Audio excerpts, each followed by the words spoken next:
Hey guys, Nay here, and today I am doing a little video on my favorite fertility app. For anyone trying to conceive out there, you do actually track your cycles and track every little bit, and especially if you've been having trouble like me for over 2 years, you document everything about your cycle every single month. I've just found that apps are really helpful, and I'm going to share with you my favorite app. I have been on a few. I have made some amazing friends through this app. There is an online community. It is just really fantastic, and I just can't promote it enough. So the app I have is called Kindara, and it is, I would say, it's more of a cycle tracking app, but it can help in either trying to avoid falling pregnant or trying to conceive. It can work in two different ways. You create an account, so if you want to follow along on my charts over there, my username is Hey naedaily, so type that into the search engine and you can find my charts within the community. For your own charts, create an account and you can put in your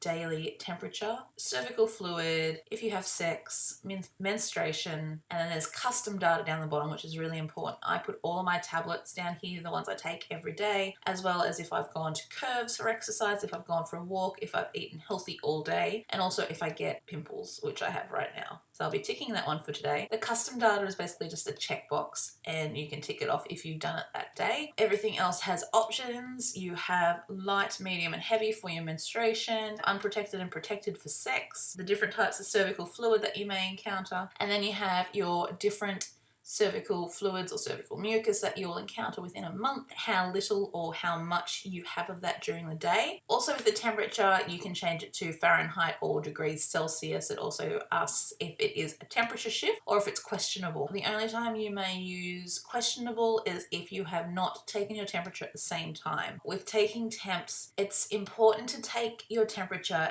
at the same time every single day and to ensure that you get at least 6 hours rest beforehand. That gives your body enough time to slow down, get itself back to its base body temperature. You can choose to either take your temperature orally or vaginally. I personally prefer to take mine vaginally because I just feel it gives me a better, more accurate reading. And so I do that every morning. I set my alarm for 7 o'clock in the morning. I wake up, take my temperature. If I have to be at work, I get up early in the morning and get ready for work. If not, I roll over and go back to sleep.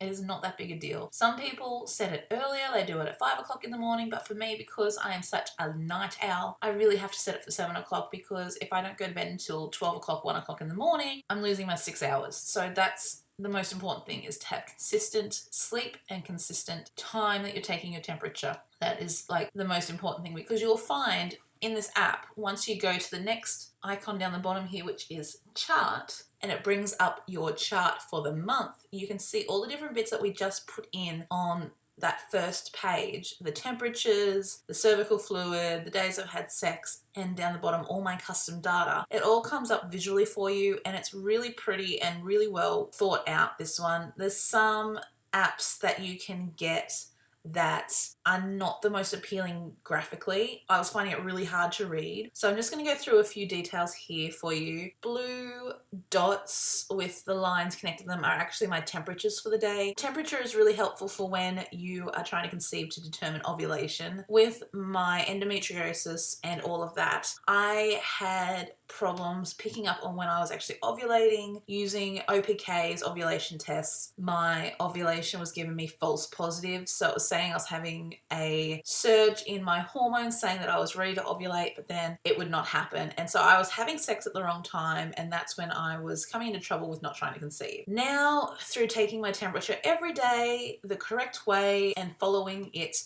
I can see where and when I ovulate, and it's been so frustrating because I thought I'd ovulated a couple of days ago and I didn't. It went back down again. So I have a feeling I'm going to be ovulating around cycle day 21, 22 like I normally do. I thought with having the endometriosis removed, I thought that I might go back to having a regular ovulation. I've never had regular ovulation, so I'm really worried about that. The coloured bits down the side here you can see are the cervical fluid, and it tells you how little or how much you have, and it's colour coded for the different types. The only thing I will say about this is that I'm a bit annoyed with how they do the measurements. The smallest amount of a particular type of cervical mucus, they do the higher level, and then for the most amount they do the lower level. That should be switched around. I feel personally that the most should be a higher bar and the smallest amount should be the lowest bar. That's just me personally. Down the bottom here, you can see the hearts going across here. That is when we've had sex. So like I was saying on one of my other vlogs, is that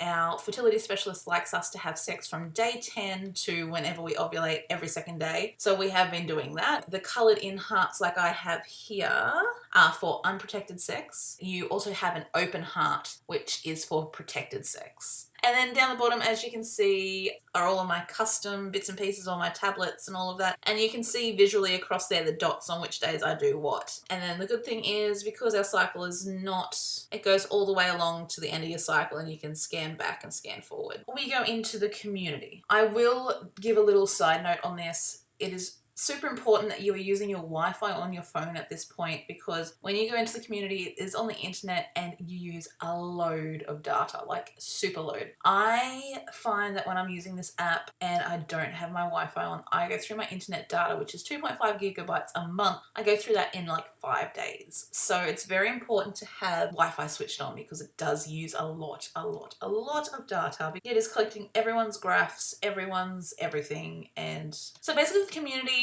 you create an account and you can choose to share your graphs on here.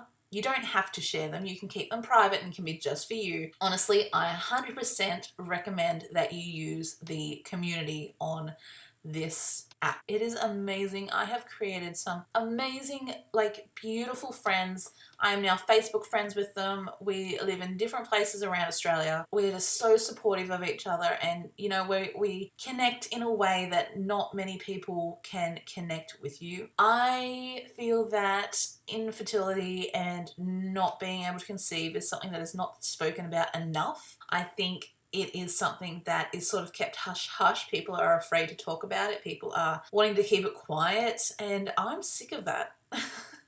I'm really annoyed with that. I really think that we need to come together as like women, people, friends, anything, and support each other, and you know, really push, you know, make infertility and all of that be known and make it okay. It's like it's just so annoying that you have to go through this whole process feeling so alone when there are so many people out there going through the exact same thing as you. It is just ridiculous, and I don't know why the world is like that, and I wish it wasn't. So this is my attempt to make it not like that. So you can go back to the community page and you can scroll through and just see everyone's charts that are posted within a time frame. They have hours ago, so this person posted 3 hours ago. The most important part of this community is once you find a chart that you like, you can select follow and follow those people throughout their graph and how they go through, you know, ovulation and then the 2-week wait between ovulation and finding out if they're pregnant. And you find that you continually follow the same people over and over again. So you can go into a section in the community called My Charts. It will go through and show you all the different graphs that you have saved, all the different people, and you can click on them and it will take you to their graphs. That's pretty cool. You can keep up to date with them. And I've even saved some people on here that have fallen pregnant, just so I can go back and refer to their charts. If and whenever I fall pregnant, I can see any similarities. It's just good to keep you on track if you feel like, you know, like in your 2-week wait, you're like, oh crap, like my temperatures aren't where they're supposed to be. Or for me, it's like, oh, I've ovulated late, there's no way I'm falling pregnant. Well, I can look through some of these people who have ovulated on like cycle day 21 or even cycle day 26, which is one of the ones that I have saved in here now, and they've fallen pregnant, no problem. So I just need to be mindful of that. They're good little reminders in here, as well as your current friends that are still trying to conceive with you, and you can write comments on there and support. You can also share your own charts, and I have listed on here all of my charts that I have shared from the very beginning, or at least from chart 3. I didn't share my first 2 because they were a bit pointless, but I've left them all on there, and you can click on each one of those shared charts and check them out. I'm just going to show you my current one, which is this one here, which you just saw before. So it has all the same information that we had down in the charts section of the app, but then you can scroll down and write a little bit about your chart, and then people can comment and offer support or ideas or suggestions, which is really awesome. And it's just super helpful. And like I said, I've created some amazing friends through this app and through this community right here and commenting on people's graphs. So it's really worthwhile getting involved in the community, because I feel it's just super supportive. Other than for that, there is a calendar option. I don't really use this a lot, but it tells you when your peak fertility days are and when you're due to have a period, which is really good even if you're younger and you just want to track your period and just know when your cycle days are coming up. It's more than what you need for that, but if you just use the period tracker on here, you know, it will save your data over the years. So when you are ready to conceive, when you are ready to take that step, all of that data is in there and you'll have the most accurate readings on your ovulation and all of that. Like, I really wish I had done this years ago. 2 years, and I've only been doing this for probably 9 months. 9 months. I've been doing this for 9 months now. It's finally, I'm getting used to it and knowing when I ovulate and knowing how my temperatures work and knowing the patterns in my temperatures. This is just super helpful, like super helpful. Other than that, there are a few other options. You can change your profile, you can look back at your old cycles, there's settings and notifications and reminders. There's also a knowledge-based section here